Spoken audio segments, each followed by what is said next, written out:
Hi and welcome to This Is Your Life as we honour one of Australia's true unsung heroes. After being diagnosed with a deadly and rare form of cancer, our guest of honour turned that negative into a positive. She set up a foundation to specifically help thousands of other Australians with life-threatening illnesses.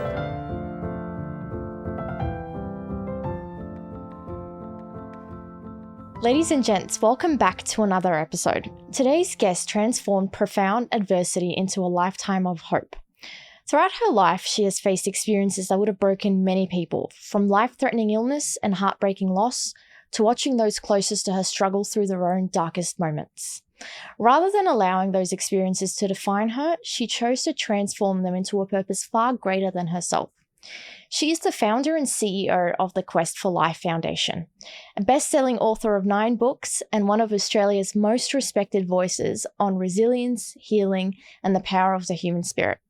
Today, we explore the remarkable journey behind Quest for Life, the lessons she's learned from walking alongside thousands of people through grief, trauma, and adversity, and why hope can still be found even in life's darkest chapters. Petrea, welcome to the show. It's lovely to be with you, Yara. It's lovely having you here today.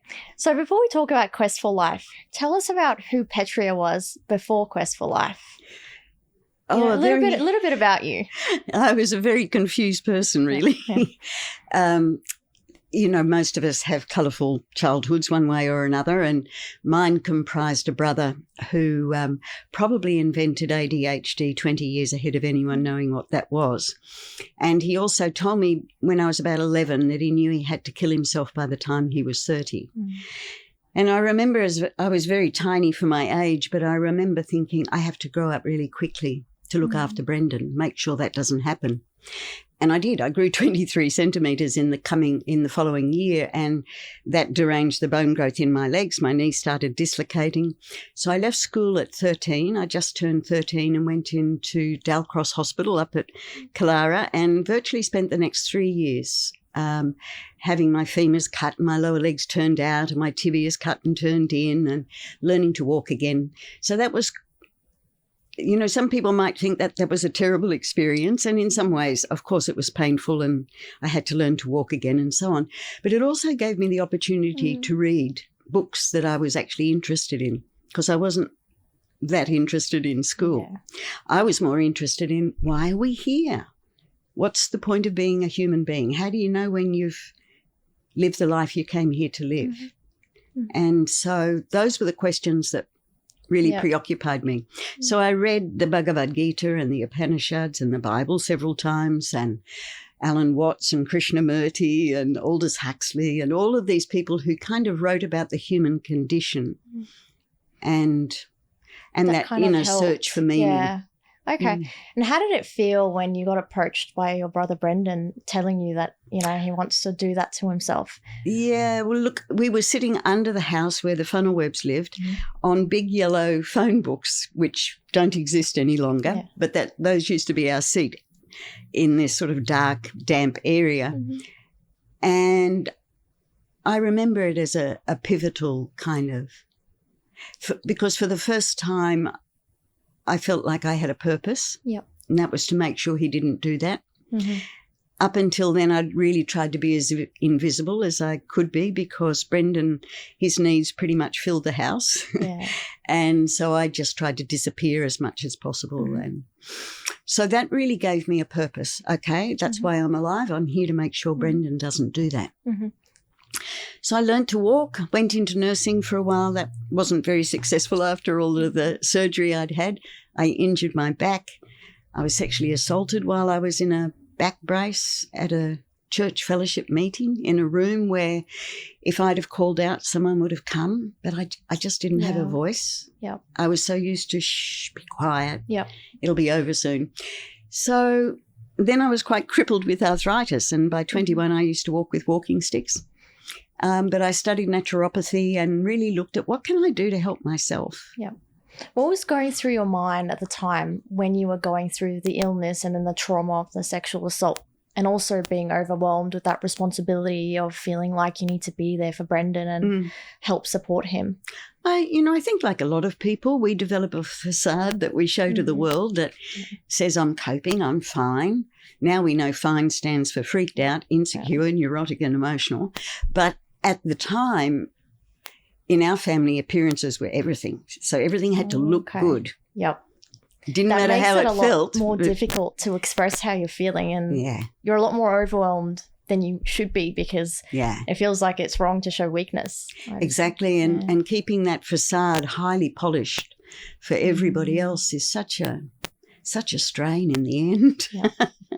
And knowing that life may be shorter than you expected, how does that feel? Did it change the way you looked at life at the time? Look, when I was diagnosed with leukemia in 1983, which was when I was 32,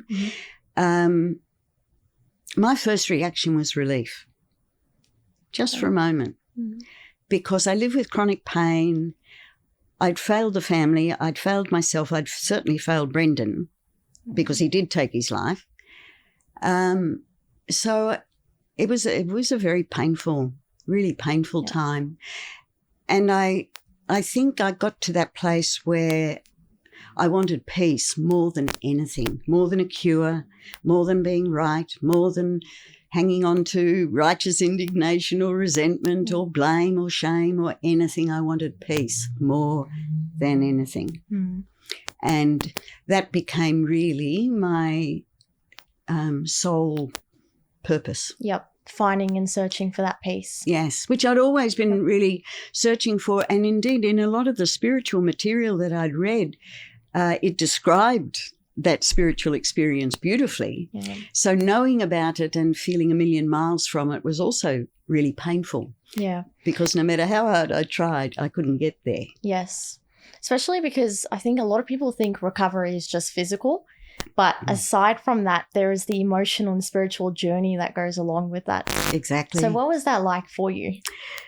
Well, it was a very solitary experience for me. I ended up in a little cave where St. Francis used to retreat to from downtown Assisi. And when I walked into that cave, which is much smaller than this room, like about a quarter of the size of this room, I felt like I'll either die in here or I'll find peace in here, but I'm not coming out. Okay. And there was an old priest there who didn't speak English and I didn't speak Italian. But the first night he came down into the cave and dragged me up the stairs and sat me at a table and put a meal in front of me that had meat in it, and I hadn't eaten meat for 15 years. Okay. And there was a big chunk of white bread, and I'd been telling everyone the whiter the bread, the sooner you're dead, as a naturopath. And there was a goblet of wine. I hadn't drunk alcohol in 15 years. So it was like my whole belief system on the platter. And I realised, is it more healing to be grateful for what someone has lovingly prepared for me, a stranger, or should I hang on to my belief system that says I shouldn't eat meat or whatever? And I realised in that moment that I know zip about anything. And for all my studying, for qualifications, for all of those things, I know zip about anything because I didn't know myself. Yeah. It feels like a perspective change, isn't it? In that moment with the mind just switches from the way it was looking at something and then it suddenly shifts to the other end of the balance. Exactly. Isn't that amazing? It is very beautiful. Yeah. I think it reinvents the way you look at the world and the way your eyes see things. Like you can be looking at a glass of water, for example, and looking at it half empty, half full, like that plain example that we usually use. But it's a beautiful change when you can shift your perspective from one way of thinking to another. That's the key, really, because now in our work, we have people, you can't fix it. You can't change it. Yep. There are lots of things in life you cannot fix, you cannot change, you cannot make better. Yes. But you can turn up, you can show up and be present. That is true. It's focusing on what you can control and not on what you can't control all the time. Exactly. Looking back now, what do you think this experience was shaping you for? Oh, for the work that we do now, which is, I think when some trauma, tragedy ghastly, awful. We call them the Ds, you know. You bump into a D in your life and it might be a drama, a disappointment, a disaster, a diagnosis, a death, a divorce, a dementia, a dad, a daughter, a drought, a debt. There's lots and lots of them. And when you hit that D, everything that's second nature to you doesn't work. And it's interesting that people say, oh, it's second nature for me to think, feel, react like this. But no one ever questions, well, what's your first nature? Yeah. What was there before you took all that on? And maybe that's not the truth of who you are. Maybe that's what you've become because of the experiences that you've had.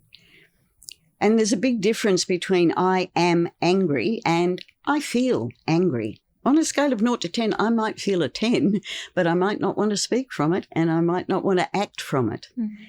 And having that ability to witness your experience without letting it be the impetus for your actions is something that I think is part of learning to be a good human. So that we're not just driven by our feelings.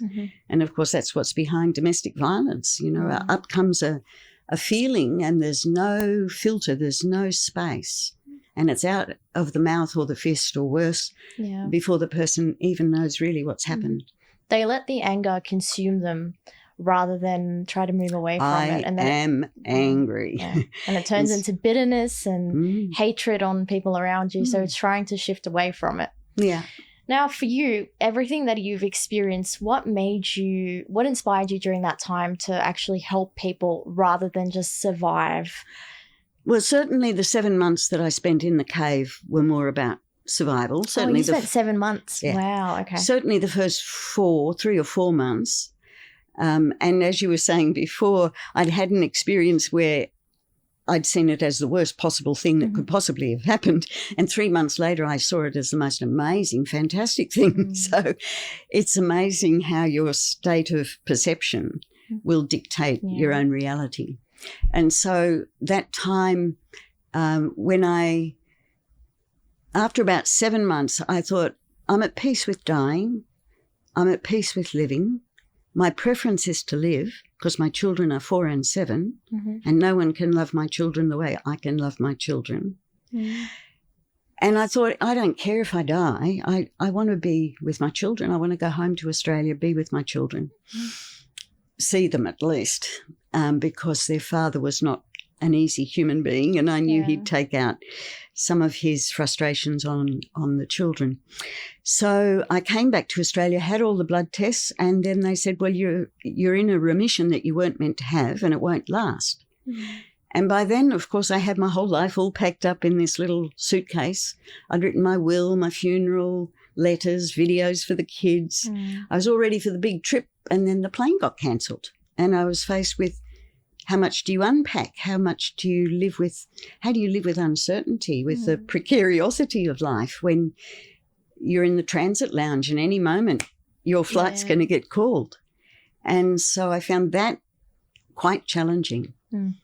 You could have chosen in that moment to go back to Australia and move on from that hardship and try to spend the rest of your time with your kids.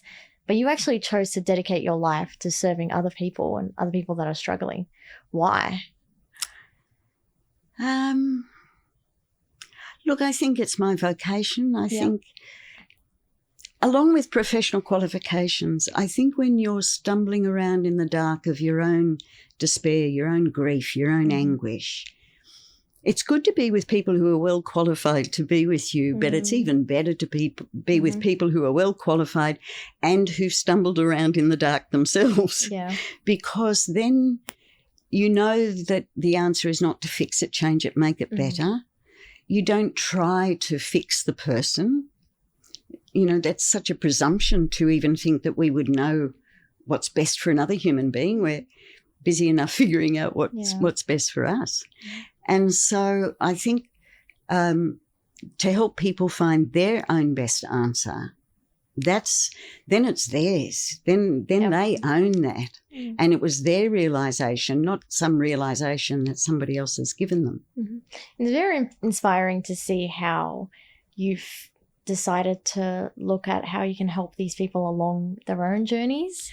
Well, I guess the other thing too is when you nearly die and then you don't, you know that happiness is not about the stuff. Mm-hmm.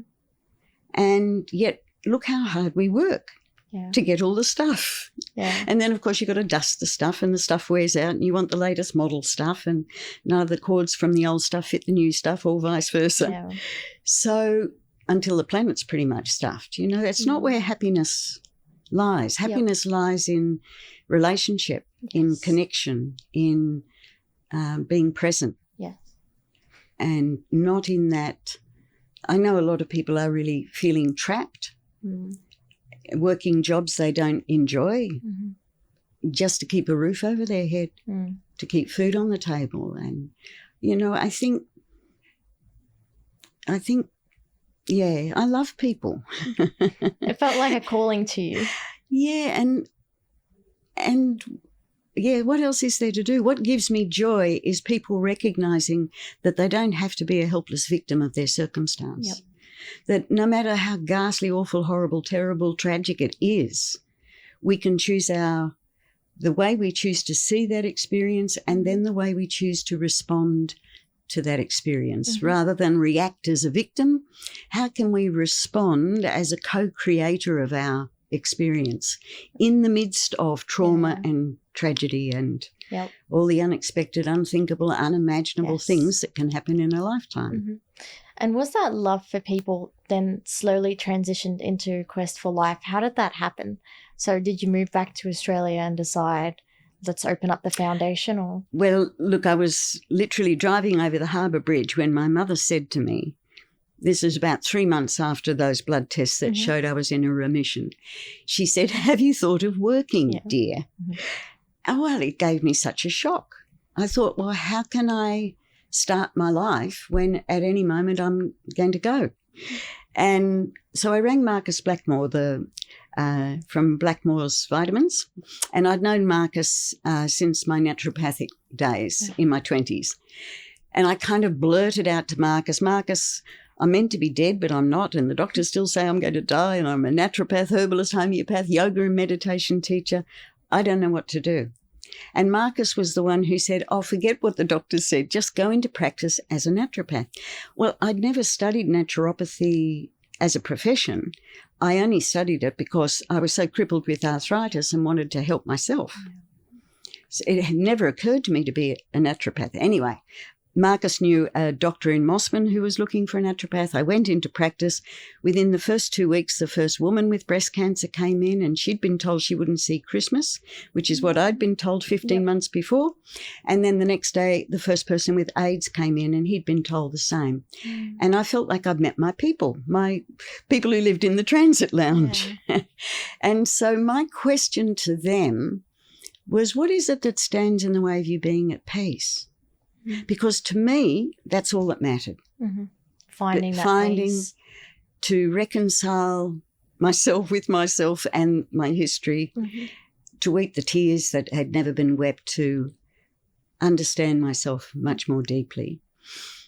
So oftentimes they would answer, you know, it's the nausea, it's the night sweats, it's the hot flushes or something. So we'd use homeopathy, we'd manipulate the diet, we would get them physically as comfortable as possible. And oftentimes that was terrific because they could go back to work, they could go back to teaching or whatever it might have been. Then now what is it that stands in the way of you being at peace? Those conversations got ever deeper. Into those fundamental questions about life. Who am I? What am I doing on the planet? Am I living the life I came here to live? If not, why not? And what am I going to do about that? And that's how Quest for Life was born. Yes. Just through that. Now, for those that don't know what Quest for Life does and what the organization's about, what would you say the core of the objectives of the organisation is? I think the objectives are to provide a safe and nurturing environment in which people can utter the unutterable and have it witnessed and affirmed and not judged. To really have someone listen to you and feel that you're heard is such a rare experience now for people. Everybody's under time pressure. cost of living pressures. Everyone's mesmerised by a screen now. We're not talking to each other as much. So when we have most of our programs are 5 days in length at Quest, and you sit in a circle, and it's a very structured program. It's a very safe environment. But when you think about it, human beings have been sitting around in a circle talking to each other for tens of thousands of years. Yeah. And that's where we encouraged, inspired, educated, comforted one another, was kind of in that circle, usually around a fire. And now we sort of gather around the box or the television or whatever it is, but not really interacting as much as we used to. Yep. So I think in a way we've just recreated something that's very natural to human beings. You're bringing in that human connection. Yes. Allowing people to connect with another human being that actually listens to them. Yes. It's free of judgment as well. And sometimes someone will articulate exactly what you're feeling before you'd even found the words for it. Yeah. And that speeds up the process of self-understanding as well. And that's really comforting when you're around someone that can kind of understand what you're going through without having to speak it out loud or talk to someone that feels like they're not really understanding what you're trying to say. Yeah. Oh, that's beautiful. Yeah. So who are the types of people that come through your doors? Every kind of person you can imagine. We have people, trauma and tragedy happens to anyone. Yeah. So, whether you're a celebrity or whether you're whatever you are, everyone's got a story.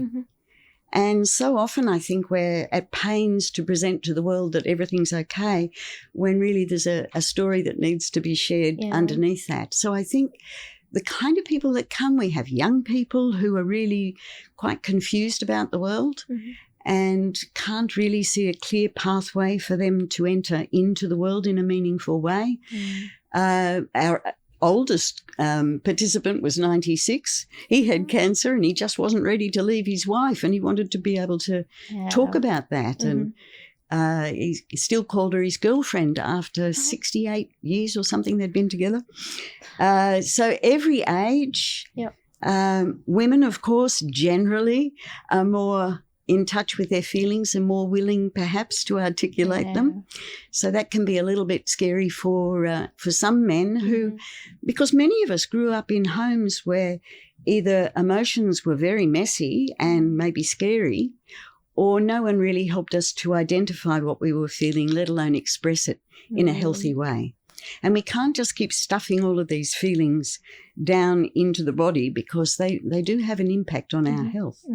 I've seen that. It has quite a detrimental impact on your physical health too. Exactly. For both men and women. But I think it's that scary feeling of being able to actually vocalize how you're feeling internally and not feel like it's like a weakness to say it out loud. Yes. And I think in particular it might be harder for men too, because they're seeing that their image and their identity comes through their strengths mentally and physically. Yes. So when they have to speak out about feeling some sort of struggle internally or having some sort of issues or trauma that they would like to talk through, it feels like it's seen in a negative connotation in society to speak out as a man. Which is such a shame, because being comfortable with your own vulnerability is actually a great strength. That's what I think. I think and vulnerability. I can't tell you how many men I've spoken to when they say, I don't know what to do when she's crying.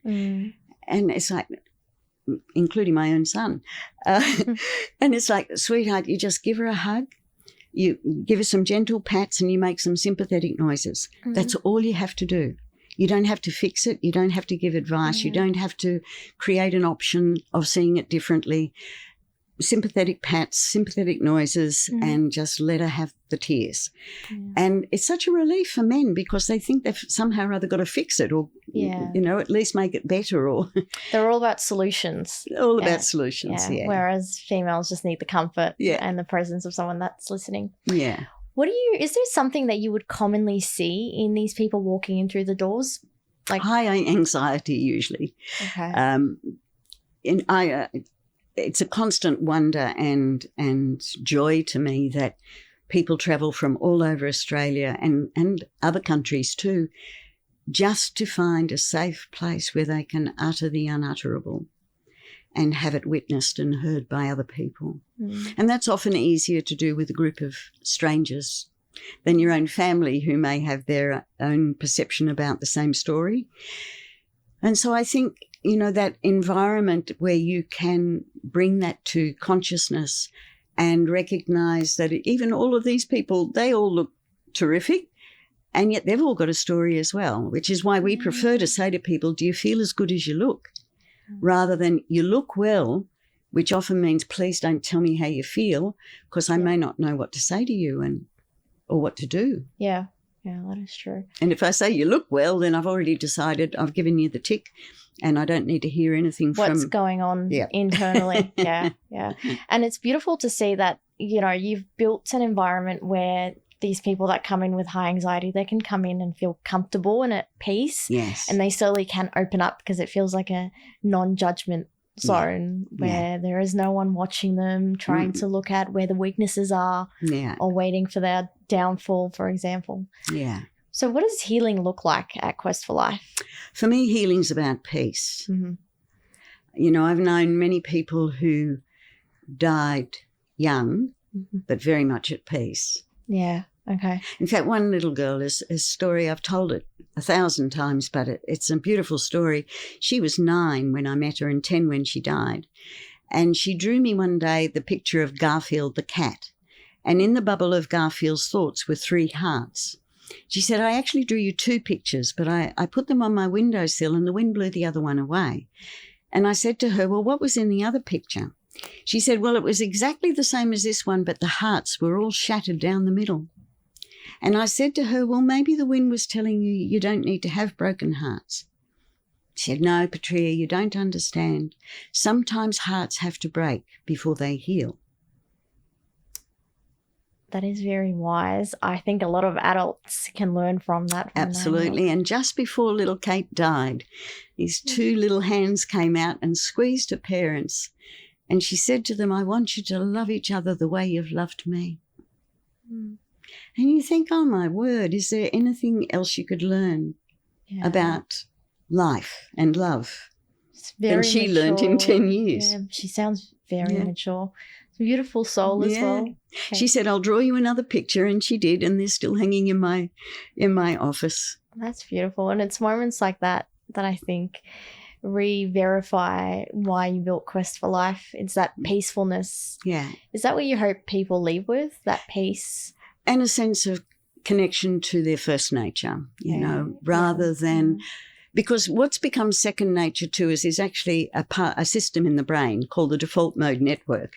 And the default mode network is what gets programmed from when we arrive here on the planet. It's the voice in your head. It's the part of you that projects into the future all the things that might happen, could happen, probably won't happen. Or it goes into the past where it regrets, it blames, it shames, it rewrites history. So that's the default mode network. Okay. And it's useful. It's our ego. But there's another part of the brain, the task positive network, which is the neocortex, the higher functioning brain. And when it's online, we're in the present moment. And in the present moment, we have access to insight, intuition, wisdom, humour, spontaneity, creativity, and compassion. Those are the qualities of our first nature, our essential nature.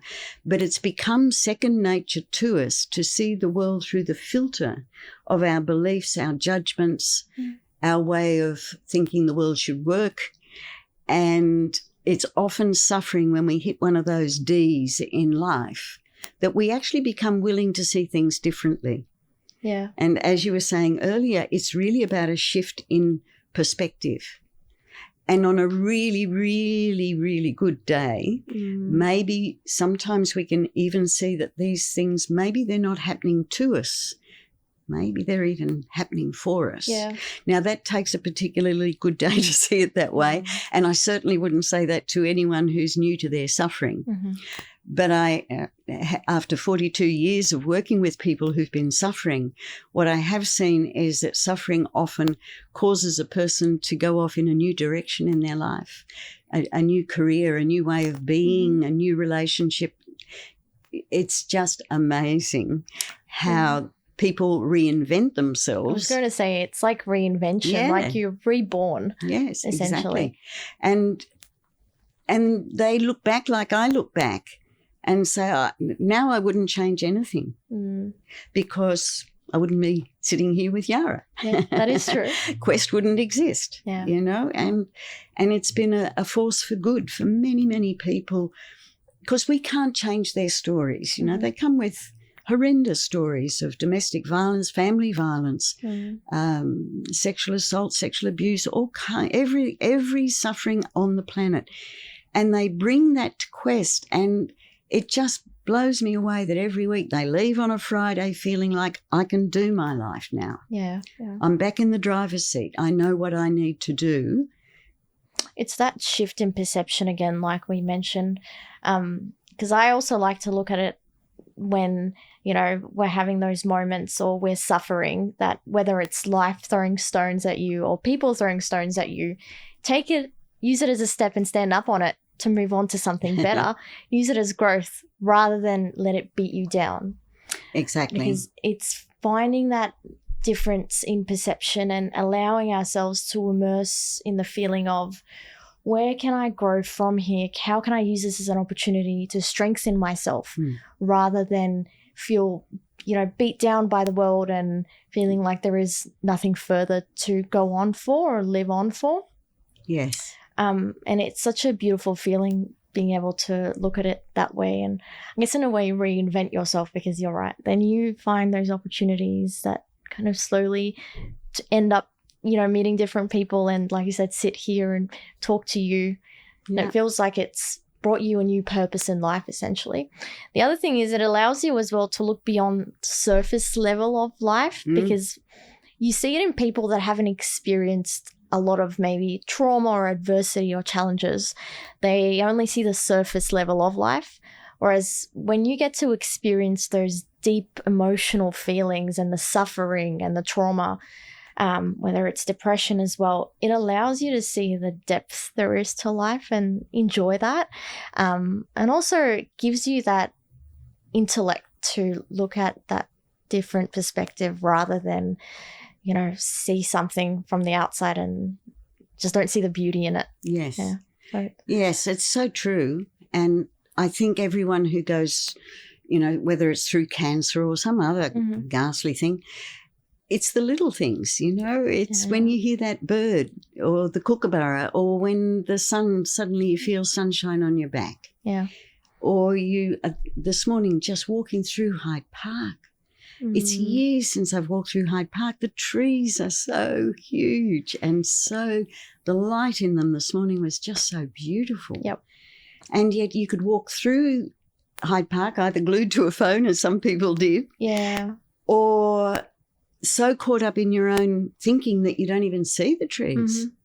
They're just things. Yeah. And your whole world is in here. And this is a bit of a dog's breakfast. You know, the default mode network we also call the dog's breakfast because it's all over the place. Yeah. And it's often hard to switch off. But the more we train ourselves through meditation, mindfulness, any of these activities that bring you into the present moment, then we can shift our consciousness, because the fact is you're not your brain. You have a brain and you want to use your brain, not be used by your brain. Yep.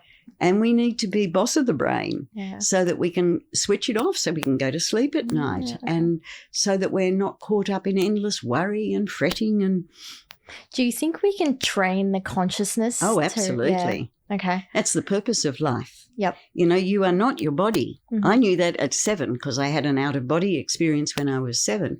And then when I was in hospital, I had several experiences where I was out of my body while it was in great pain usually.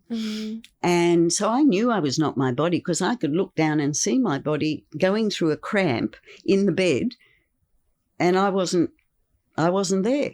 So you're not your body, but you've got one.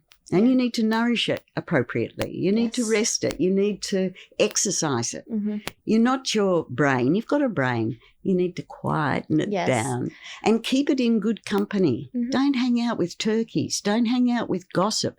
Don't hang out with low energy, negative. I know they're in our family sometimes, but you might want to put some boundaries around how long you're going to be there or the venue for when you're going to be with those people, so that you begin to get more conscious about how you're living your life, how you're spending your time. Because also when you look in neuroscience as well, and I thought that was quite interesting when I read it, when you're feeling stressed, the actual neurons in your brain, they only feel it fleetingly for like 15 seconds and it can go away right away. But it's actually us that hold on to that feeling and allows it to build and grow in the mind. And yes, because we add all sorts of other thoughts to it. Yep. Yeah. Yeah. So it's definitely that. And I think that happened a lot, just in the last few years with the pandemic. People were kept in a perpetual state of anxiety. And frankly, when your system is in a perpetual state of anxiety, you've got cortisol in your system, and cortisol shuts down your critical thinking as well. Yeah.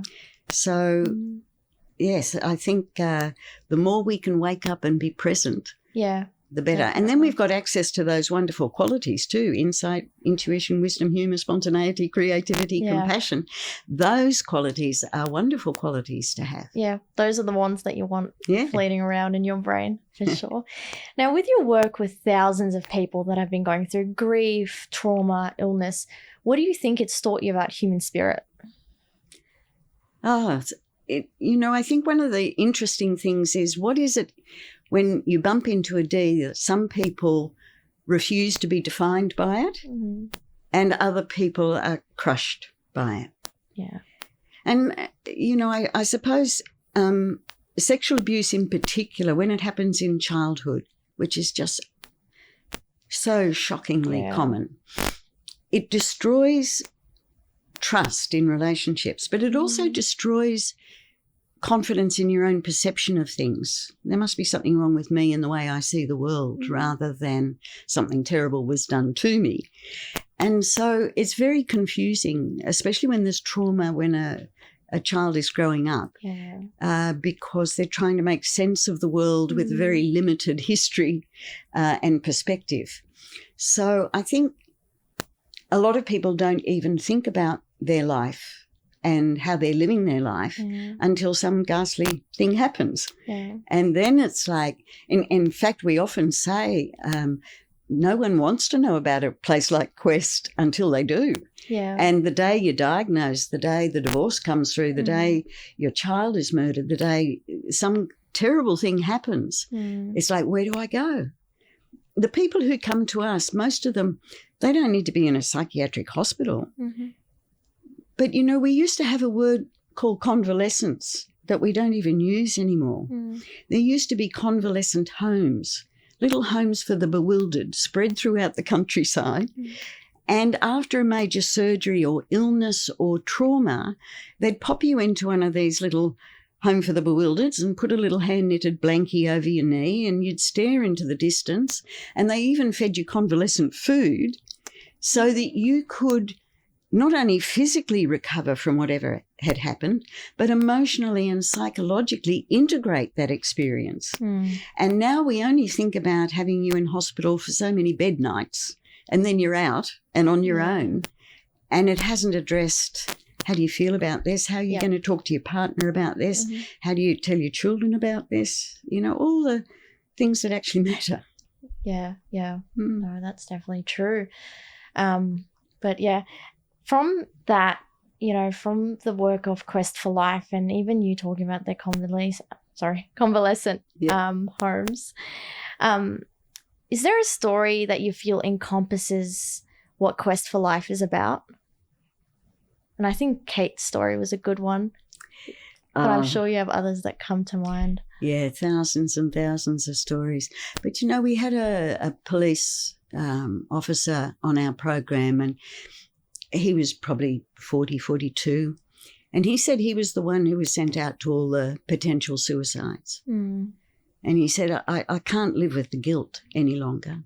He said, I've sat on so many bridges and so many cliff tops, and I should have been able to say something. I should have been able to do something, but they all jumped in front of me, and I can't live with the guilt. And the woman beside him said, I've been that woman on the bridge. I've been that woman on the cliff top. If you hadn't have showed up, I wouldn't be here. And they fell in each other's arms and wept. And, you know, these are moments of profound self-understanding and healing that you can't engineer. Yeah. I don't know how they happen. They're magical. And both of them were completely transformed. Yeah. And both of them are still in touch with each other. And that's beautiful. even though they live in different states, because they rescued each other in a way. Those stories are so touching. I've got to say, I'm speechless just hearing you talk, Petrea. Like, it's beautiful, just the impact Quest for Life has on people and the depth that you reach people to as well. Like, we're at a stage in life, especially with technology now, where we look at things very superficially and we look at people through screens and we judge based on how they look, how they talk, what they wear, but we don't really see what goes on behind the scenes, and we don't try to understand people either, or where they're coming from, or the fact that we're all struggling with our own individual stories and our own individual challenges.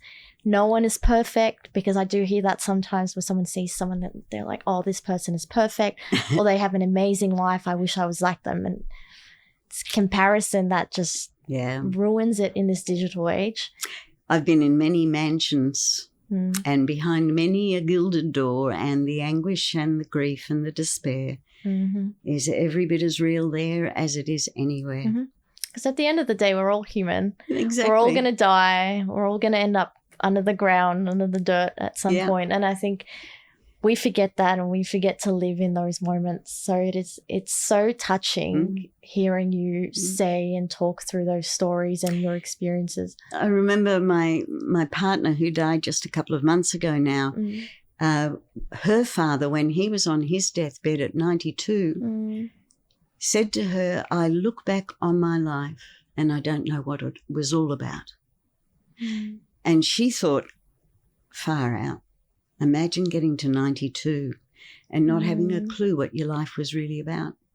And for her, that was a profound moment, because she made a deep commitment to herself that she would never be that person, that she would absolutely grab life with both hands. And of course, you know, life is about love and the contribution of your presence and what you might have given to the world. And that's in the way we raise a child or create a garden or cook a meal, or it's not in the grand sweeps, it's in the little moments where we care for one another.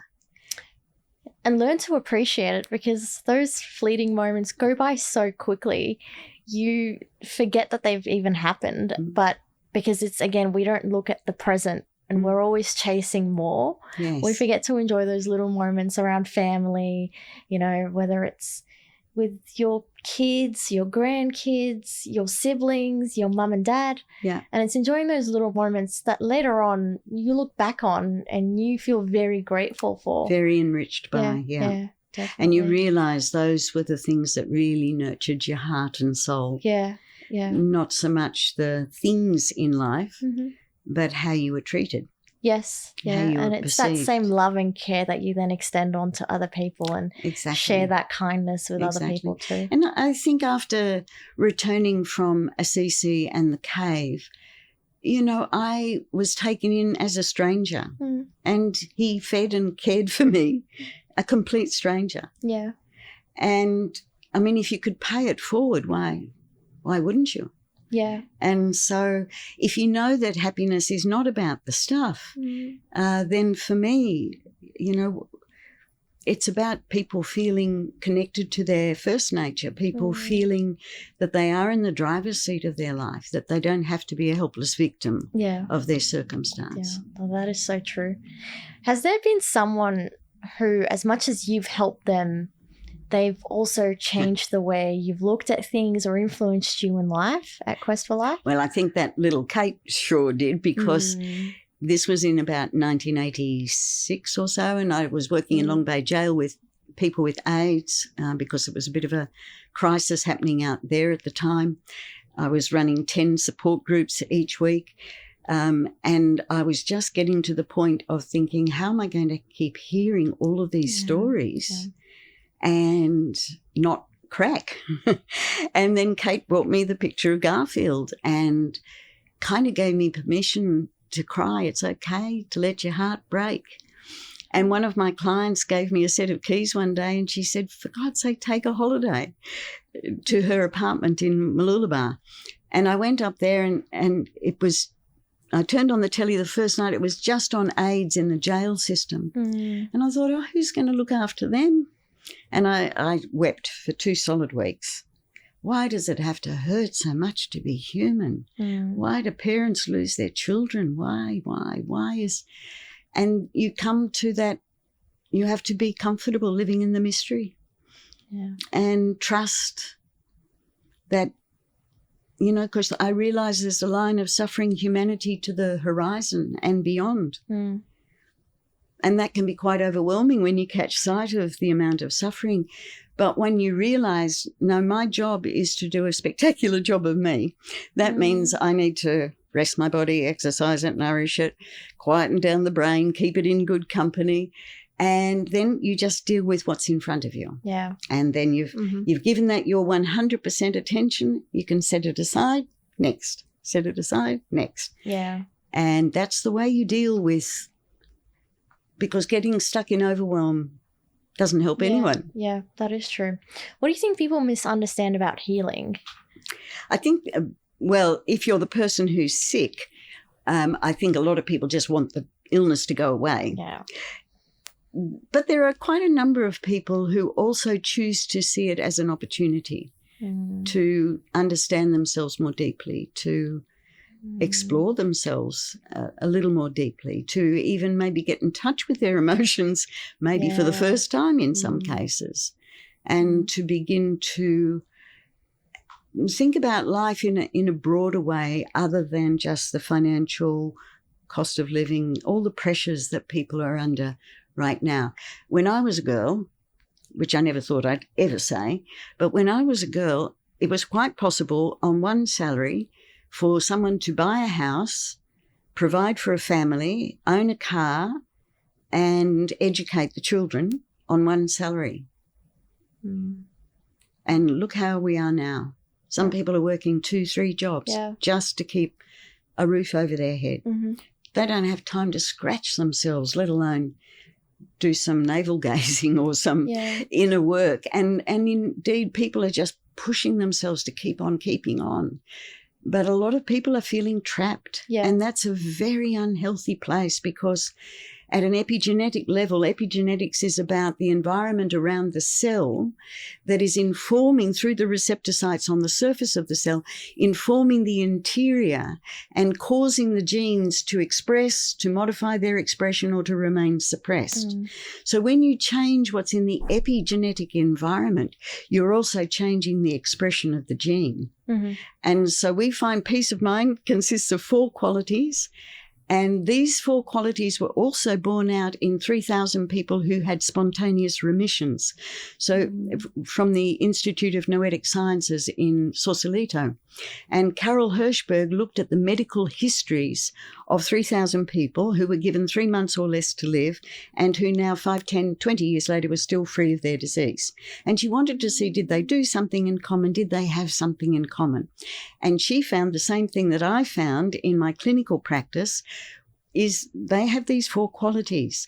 They're people who regain control over their response to life. So it's fine to go through, why me? It's not fair. I don't deserve this. Should have happened to someone else. But we need to get to the place, this did happen to me. And given I'm a woman in this circumstance, what's an appropriate response, not a reaction? So the first C is the difference between a reactivation, because a reaction's always in the body. You know, it's in the microbiome and the heart rate, the breathing, shoulder goes up, tense our jaw, whatever it is. So a reactivation of a physiology that you've experienced before. And when we ask people, how old do you feel when you're in the middle of a reaction? They say somewhere between 2 and 7. And what you're literally doing is reactivating the physiology of that little kid and living it again in the present moment.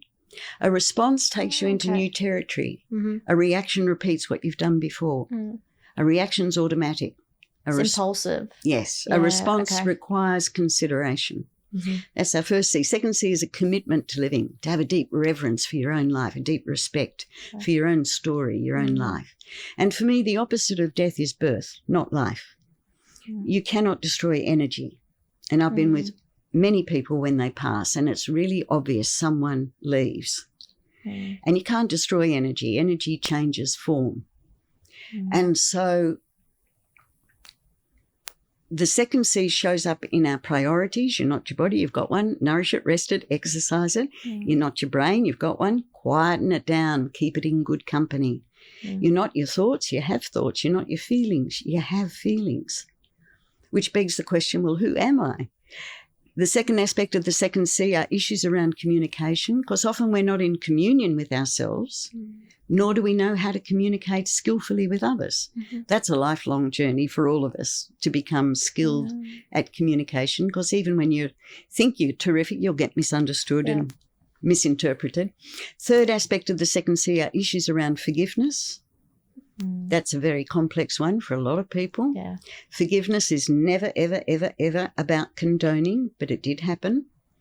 And we may have to weep about it, rail about it, scream about it, write about it, talk about it, so we can say, yeah, I've got a story. I'm not living in the story, but I've got a story about that suffering. But I'm no longer reacting as if that story was still current. Yeah. So forgiveness is giving up all hopes for a better past. It just is. We might have to weep about it, rail about it, scream about it, write about it until we get to a place, yeah, that happened. But I've got a story about it. I'm not living in that story. I'm not living with the wounds of it. Third C is a sense of challenge. How are we going to make meaning? We love challenges in life that we choose. When challenges come out of left field that we didn't expect, didn't want, our worst nightmare, we're going to have to find a way of making meaning out of that. And we need to remember the pearl only comes about in the oyster because something irritated the heck out of the oyster. So obviously I made meaning out of my story by creating a place for other people to come so that they could find their own best answer. Other people volunteer, or they change a law, or they create a service, or they do something. The wonderful Abdallah family, whose 3 children were killed, created within that first year I Forgive Day on the 2nd of February. You know, extraordinary gestures, really. And this is how we make meaning of something that's totally meaningless. You know, it doesn't, we have to find a way of making meaning out of it. And the fourth C is our sense of connection to our authentic self, connection to our mates, our buddies, our family, our loved ones, colleagues, country, cosmos, that we have our sense of place and belonging. So if you look at the opposite of those, if you imagine the person who feels completely out of control with their life, they are a helpless victim of their circumstance, and they blame everyone for their unhappiness, their commitment to living is, I'll be happy when all of this has gone away, and they don't take good care of their physical, mental, emotional, or spiritual well-being. They're not in communion with themselves or anyone else, have no capacity to forgive and keep blaming the past for who they are in the present. All their challenges are overwhelming and nothing has meaning, and they have no sense of connection to themselves or anyone else. I think that's a really good way of looking at the opposite of peace of mind. And that peace of mind recognizes, look, this is planet Earth. This is where it all happens. If you didn't want suffering, wrong planet. This is where it all happens. And if we can change our attitude to it, to recognize that we're here to grow and learn and to actually live in our essential nature, and it's often suffering that gets us to the place of being able to do that as we relinquish everything that's become second nature to us. Yeah. A comment I hear a lot is someone saying, for example, but I'm not like that. What you're saying is just showing that it's something that's learnt. It's something that you sit down with and you learn through meditation or the time at Quest for Life, the different workshops that you have. The message it sends is that you don't have to be like that. You don't have to be wired in a way to look at the world this way, and that Exactly. no one is like that, but you can learn that. Yeah. So do you think also resilience can be learnt? I believe so, absolutely. Yeah. Because it's very, very practical. Yeah. Okay. You know, one of the sessions that we do is we get people into groups of 3 and they look at what are the things that you do when you're at the end of your tether. I drink too much, I drug too much, I don't sleep, I sleep all the time, I don't eat, I overeat, I binge on sugar, I eat junk food, I get headaches. They can fill the entire whiteboard. And it's like, well, these are all the symptoms of not being present. This is when you've got an emotional backlog that you haven't dealt with. So write up your half dozen favourite ways of manifesting stress so you know that about yourself. And then we get them back into groups of 3, and this time, what are the activities, environments, the things that you do or that you have in your life that give you back a sense of peace, a sense of connection to your own spirit? Being in nature, listening to music, candlelight, firelight, starlight, moonlight, being in on under near water, massage, meditation, spiritual practice, ritual, prayer. So many, most of these things don't cost anything as well. And when we put all of those up on the board, you know, it might be singing, dancing, all sorts of things. You look at all of those and say, well, these are all activities that we love to do because we're in the present moment. Yeah. So what stops us from having a life full of that? Time. Well, we know there are 168 hours every week. We checked it out internationally. Everyone gets 168 hours. And we suggest you divvy up your 168 so that you replenish yourself first. Fill up your own inner bucket first. Then you're only ever giving from the overflow. If you're always, running around giving out from a half-empty bucket, you begin to resent what you're giving to everybody else that you haven't even given to yourself. So we suggest write up your half dozen favourite ways of fluffing yourself up, of replenishing yourself. And then make sure that those things are happening on a daily, weekly, if it's a massage, or monthly, if it's a massage. But those things are happening on a regular basis before you leave the house so that you have replenished yourself. Then you take your well-replenished, calm equilibrium to the chaos, to the confusion, to the crisis, to the disaster.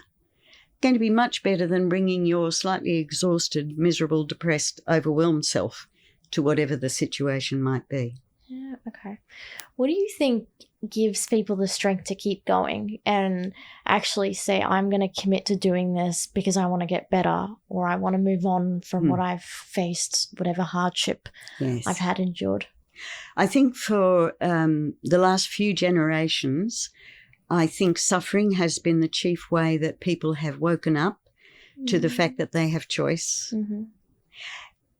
But you don't need suffering to wake up. I think a lot of the young people who are being born today are in their teens, in their 20s and so on. They don't want the world that we created, quite rightly. I wouldn't either. And they want to do things differently. So I suspect that suffering, maybe it's the global suffering that they see, but I suspect that a lot of young people are not going to do it the way it's been done up until now. And there are so many systems that are truly unsustainable in the world and that need to end.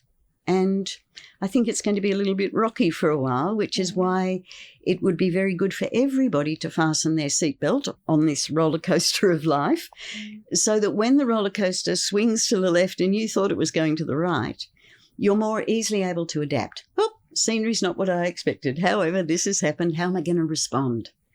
If you don't have a seatbelt on and your seatbelt is the sure knowledge of what it is that replenishes you, your quiet time, being in nature, listening to music, candlelight, whatever it is for you, you do those things. Then when the roller coaster swings to the left and you thought it was going to the right, if you don't have a seatbelt on, you're more likely to get stuck in, why me? This isn't fair. I didn't deserve this. Why did it happen?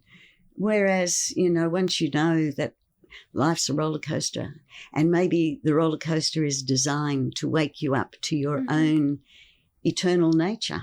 Yep. Do you think listening to other people's stories also allows them to find the strength within themselves because they see the hope in other people? Absolutely, yes. Yeah. So if people are listening in right now that are facing their own hardships, whether it's illness, grief, or trauma, what would be the first thing you would want them to know? That they're not alone, and that people do understand, and they don't understand your reality. They understand their own reality of suffering, and they're willing usually to turn up and be present.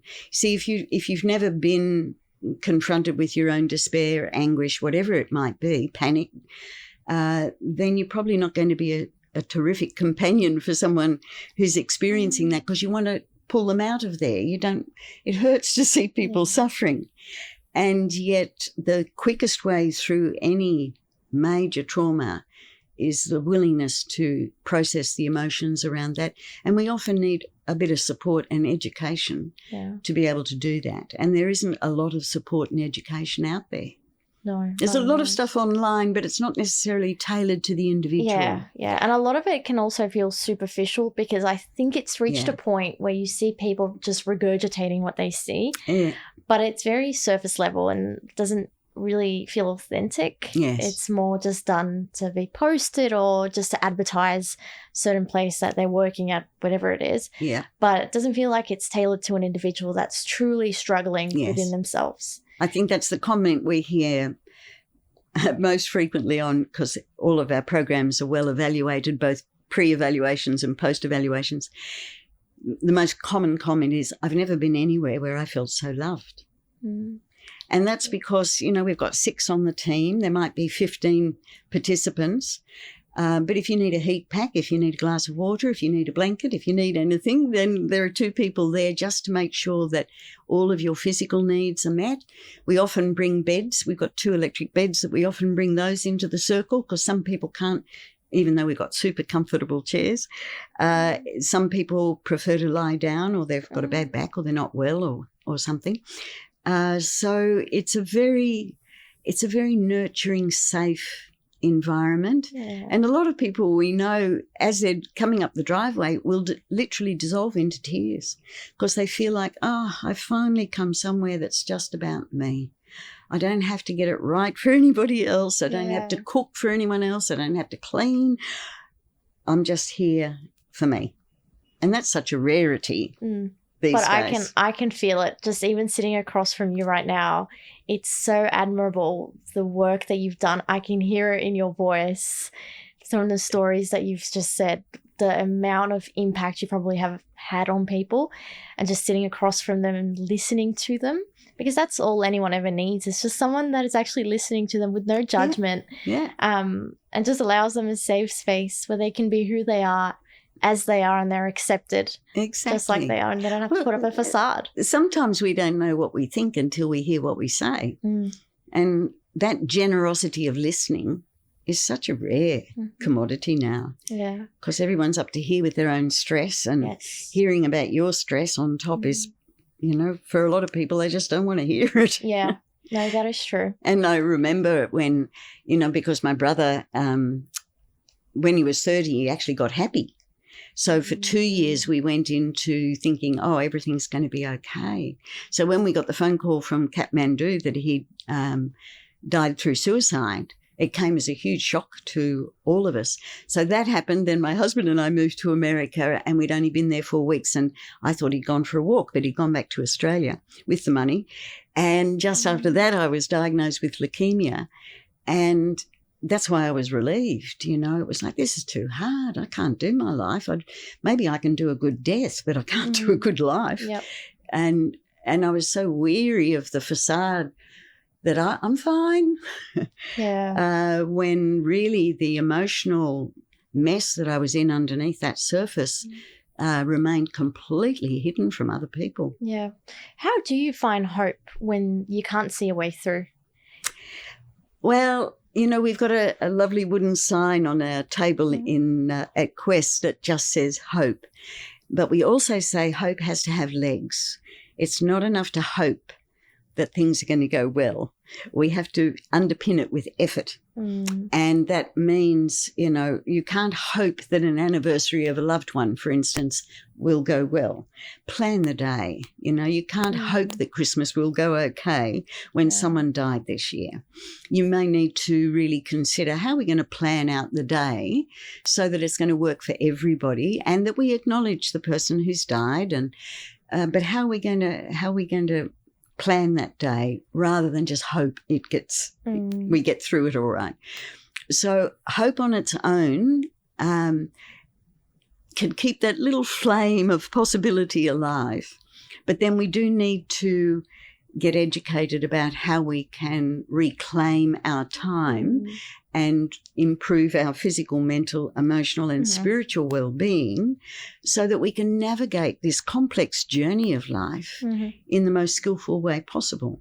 Take the action to actually see the change. You've got to take action. It's not enough just to hope. Okay. And for someone carrying emotional pain, and how we spoke earlier about how, for example, men find it harder to seek support because they see it as weakness, how would you encourage someone to go and seek support and actually admit to themselves firstly and then to someone else that they're struggling and they'd like to find the support to help them through that time? Look, I think to some extent it's more about listening than talking, to really hear that person's anguish. And if people feel safe enough to share their anguish, they're probably going to feel safe enough to invest more in going down a pathway that might lead them to healing. So, we have 4 guidelines of confidentiality. People's names and stories remain at quest. We listen 100%, which means one person talking at a time. It also means hearing their reality, not your reaction to their reality. We don't judge or criticize. However you feel, that's how you feel. And it's fine to feel anything. It's what you do with the feeling that matters. You can feel almighty rage, but you might not want to act on it. You can feel almighty lust, but you might not want to act on it. And the last one is we stay with how we feel rather than our theories about how things could be, should be, ought to be. But this is what's been true for me. And then people only have to speak from their own experience rather than defending a concept or a theory or an idea. And after all that time that you've spent working with people going through their darkest moments, what has given you the confidence to know that people can heal? I'm sure there has to be, whether it's the success stories that have come out of people that have, witnessed the most horrid things in life. Yeah. Or was it someone's own story that resonated with you? So look, again, so many, but I think what I found extraordinary is that a lot of people who embody those 4 C's that we talked about, control, commitment, challenge, and connection, that changes the epigenetic environment. Okay. And that's why some people have extended remissions or the disease goes away altogether because the epigenetic environment has completely changed. One of our previous chair of our board had the same kind of leukemia as myself, and she had a baby and a toddler. And she came to Quest, she said, to learn how to die. Her hematologist sent her to us so she could learn how to die and let go her 2 children and a bit of a tricky husband. And she said instead of learning how to die, she learned how to live. And she's still very much alive today when that was totally unexpected. There are many, many, many stories like this. Yeah. And it's not about getting rid of the disease, it's about finding peace, because when you find peace at the epigenetic level, you are creating the most healing environment possible. Yeah. And that sounds beautiful, but it's also accurate because I have also read stories of people that have just turned their health around just because of how they felt mentally. Yes. And I think we underestimate the impact of how we feel and our emotional well-being on our physical health. So I can see why you would feel confident hearing these stories because you've witnessed it for yourself. The doctors and the science said that they would have a short time in life, but they've actually persevered and proven science wrong by just getting better altogether and, growing as an individual, and as a result, prove the doctors wrong. And well, the thing is, the bell curve, they only ever talk about the average. And not everyone's the average. They never tell you about the weirdos at the far end of the bell curve who didn't outliers. die. And they didn't tell you about the ones who died much more quickly because they had so many other comorbidities. So you don't hear about those ones. You don't hear about the weirdos who don't die. I mean, I was told I wouldn't see Christmas in 1983. I sent a Christmas card to him every year for 7 years. I never got a response. And I thought they'd be happy. I thought they'd come knocking on my door to say, how come you're still here? But it was almost like you upset the statistic.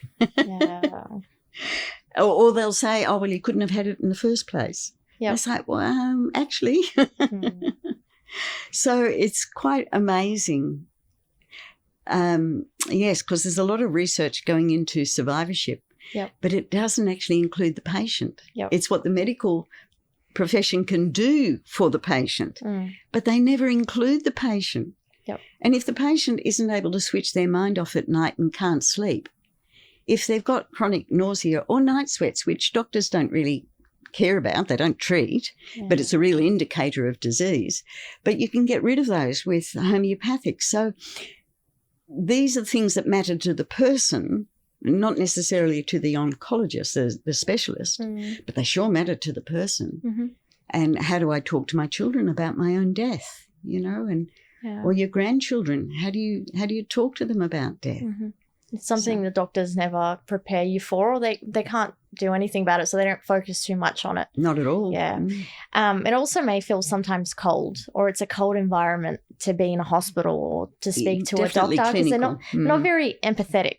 Well, there are marvellous, wonderful, fabulous, terrific doctors, and I've personally had some that I've been deeply, deeply grateful for. But oftentimes you are half naked lying down and they're standing up in a white coat with the stethoscope and the authority. And to argue with them is very challenging. If you feel intuitively, no, this doesn't feel right for me, then it's very hard to maintain your faith in your own perception when you've got all of these people around you telling you what you have to do, what you should do. Now, reflecting on some of the work that you've done, you've written 9 books. What inspired you to start writing? Well, I was invited to write by 3 publishers to write a book about living with a life-threatening illness. And I thought, I can't write a book. I left school at 13. I don't know how to even write an essay. And but I did study voraciously while I was in hospital for those 3 years, and I devoured dictionaries and encyclopedias and pretty much educated myself. So when I think about, sorry, what was that? What inspired you to start writing? When I think about writing the first book, I rang a journalist who'd done an article on me and said, oh, been asked to write a book. I haven't a clue. And best thing she ever said was, it's easy. Come over and have a cup of tea and I'll show you. And she just drew a mind map. She said, well, what would one of the chapters be? And I said, oh, pain. So she just drew a mind map, and then we had all these satellites about, your family's reaction to you being in pain. What kind of pain are we talking about? Medication and pain, constipation, medication and pain, boredom and how it impacts pain. So we filled this whole thing with a mind map, and she said, well, could you write a couple of sentences about that? And it's like, oh, that's easy. So I've written all of those books, even though some of them are quite thick, in 4 weeks. Wow. It's just been a brain dump where I work It felt natural coming to you to just write the words down. Look, when you engage your neocortex and you are in the present, you actually connect with the field. You see, when we're lost in the default mode network, we're only drawing on our past experience and what we've made of it. When we connect with the neocortex, we connect with the field of which some call God, some call the quantum field, source, absolute, all sorts of things people call it.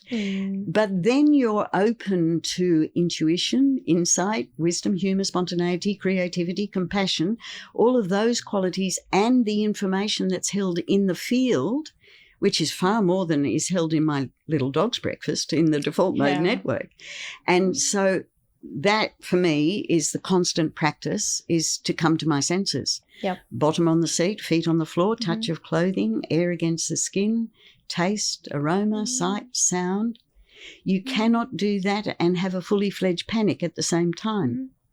And the more you come to your senses, which is what we say to people when they're panicking, come to your senses, because your body's always in the present moment. It's never in the future. It's never in the past. Yeah. So when we remain connected to the senses of the body, we bring our neocortex online in the present moment, and then we've got access to those really useful qualities rather than just drawing on past experience and hoping that it'll work in the present. Yeah. It's really important mastering that ability to connect with people, connect with yourself, because it's definitely something that we overlook, but the value that you can benefit from it is immense. I think we've lost so much because of technology. Yes, that is also true. Where we used to sit and talk to each other.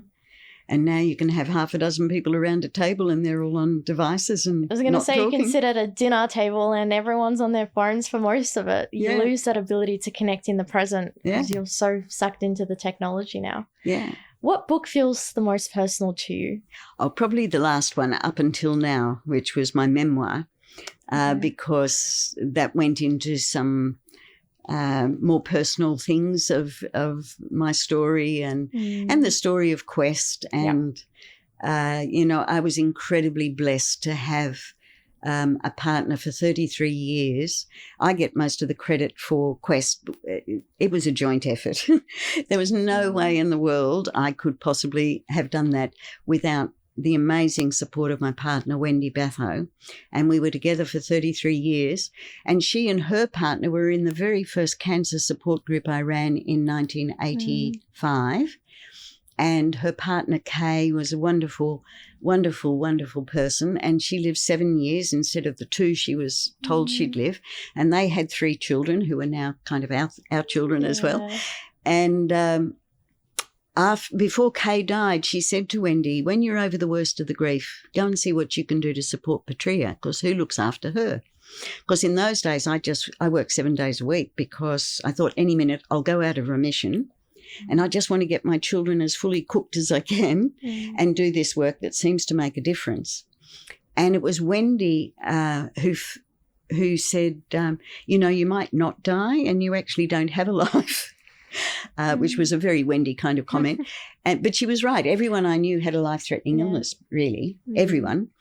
And it had never occurred to me to love a woman, but my word, we had the best relationship on the planet for 33 years. And as I said, she left just in May this year at 81. She only retired in December. So we were incredibly blessed. Incredibly. You both spent your time dedicated to doing what you love most. Yes. And I think that's the most inspirational thing anyone can ever aspire to do in their lifetime. It's like you said, when you get to that point at 92 or 96, when you're on that deathbed, it's looking back and reflecting and saying, I lived the life that I wanted and I'm happy to go now. I've found that peace. Yes. So that is beautiful. And a lot of things happened that I never expected, but I gave it my best. I gave it my darndest. Yes. I showed up even when it was fearful, anxiety provoking, but I showed up anyway. Yeah. And that's the most important part, because I think life pushes everyone down and it happens. Yeah. Circumstances change. It's about showing up for yourself, showing up for the people around you, and living life the best you can. Exactly. Out of everything that you've written, is there one message that you find yourself going back to time and time again because you think people would benefit to listen to it? I think peace is always possible. And peace is those 4 C's. So peace, regardless of the outer circumstance, regardless even of the circumstance of your own body. I still live with chronic pain, but I'm not going to let it dictate my reality. And so I think this path towards mastery of our own physicality, our own brain, so that we can be in service to life in some way. Because when we're connected to the field, we're in service to life. And that's in the way we arrange a vase of flowers, cook a meal, raise a child, any of those things. We were present. We gave our love and attention to that. You know, it's why I'm a little bit of a fanatic about Quest being clean, because I know that if you come into a messy environment where there are dirty coffee cups or dust and cushions all over the place, it feels a bit busy already. And it's not ready to receive my jumble and anxiety. So for me, it's got to be spotlessly clean. The food is spectacular. The beds are comfortable. The place is warm, so that people are physically as comfortable as possible, so that they can do that deep, reflective work on their own path and maybe pick up some new things that they want to incorporate moving forward. Okay. Now, what legacy do you think you'd like Quest for Life to leave? Just as a sanctuary, a safe place where the unutterable can find its voice, and where people can be respected and cared for. And I mean, that's, you know, at the end of a program, they all say, now I've got to go back to the real world. And we say, make this the real world. Take this home. You know, those guidelines, confidentiality, listening, not judging, staying with how we feel, those are good guidelines for life. So go home, and, you know, there's a big session about going home, because on Thursday they all want to live with us. You know, no one wants to go home. Because when you open the door to your home on Friday, you're going into the sound, the smell, the feel of who you were on Monday. Yeah. And for some that's lovely, and for some that's like walking into a brick wall. It could be overwhelming too. So we have a big session about how to go home skillfully. Don't talk about your experience until you've put some of this into practice, and then you speak from your experience, not from a theory. And that's why I know I speak with authority, but it's the authority of having been a very desperate woman on many occasions, and I've put all of this into practice, and I know the truth of it for me, but I don't know it for you or for anyone else. But if we share that perspective that you are so much more than your physical body, so much more than your story, and that you have this eternal consciousness, you have always existed and you will always exist. So why would we postpone peace and being in service to life any longer than that is a beautiful necessary? Legacy the foundation leaves. And it also, again, it emanates from the love and care that you've put into the foundation. Also, your relationship with Wendy as business partners, you can tell just from the way you speak about her, your achievements throughout your life, how you put that into Quest for Life, and I'm sure that's definitely the legacy it will leave. Now, Petrea, for people that think of you in decades from now, what do they hope they remember about you? Oh, the Petrea King. The poor buggers, I hope they're not thinking about me at all. I'm sure they'll have far more interesting things to think about. Look, you know, I just feel deeply, deeply grateful and incredibly humble that people, so many, many people have shared their stories with me. And to me, that's an honour and such a privilege, really, to be taken into the most vulnerable and intimate parts of a person's life when they're facing their mortality, or they're facing their worst nightmare, or they've lost someone they love so dearly. You know, this is the human condition, and we don't pay near as much heed to the inner journey as we do to how it looks on the outside. And I feel that for the last 42 years I've worked with people who are confronted by those deep questions about their own existence, and how, given that this tragedy or whatever it is happened, how am I going to find a way back home to my authentic nature? I think we're about to do that on a global scale, or we are doing that on a global scale now. We're getting to a place where more and more of us are going to say, that's it, something has to change, and it's us. And it's not about collecting more and more stuff, because that's not where happiness lies.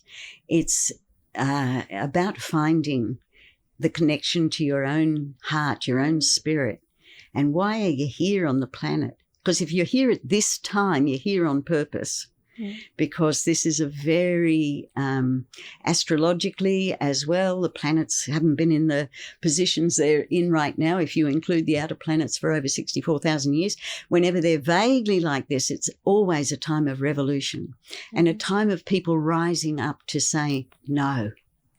And I think that's happening more and more around a whole range of topics all over the world. Yeah. No, so I think those 4 C's are equally relevant for world peace. Do we react or do we respond? Mostly it's a reaction.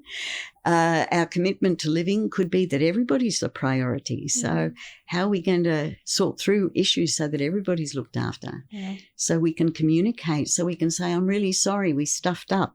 Let's come back and talk about it so that we can move forward with the wisdom that we've gleaned from that experience. Every moment can be a meaningful moment. We can feel that sense of profound connection to our own innate spirit, the spirit that enlivens all of creation. You know? It's a beautiful legacy to leave. It's a beautiful way to live. It is a beautiful way to live too, but it's also very inspirational because it's the way you framed your life, right? This is how your outlook of life has become. You dedicated your life to it, and it's truly inspirational sitting across from you and listening to it today. And I'm sure people listening in will find the same benefit because, like I said, it is very rare that I get speechless listening to people's stories, but yours is truly very touching. You're very sweet, Yara. It's so true, but it's so inspiring as well because you've taken adversity and you've framed it in a way that's turned absolutely beautiful. You've also created a safe haven for people to come. Although they have seen things that are extremely dark in their lifetimes, you've turned it into something beautiful where people can come and connect together and meet individuals like them that will listen to them and share the love and care in the world. So it's absolutely beautiful to see that. And I'm so grateful that I've sat across from you today and listened to your story. Thank you so much, Yara, for the opportunity. It's been lovely talking to you. It's been so lovely. It's an absolute pleasure. Thank you, Petrea. Thank you.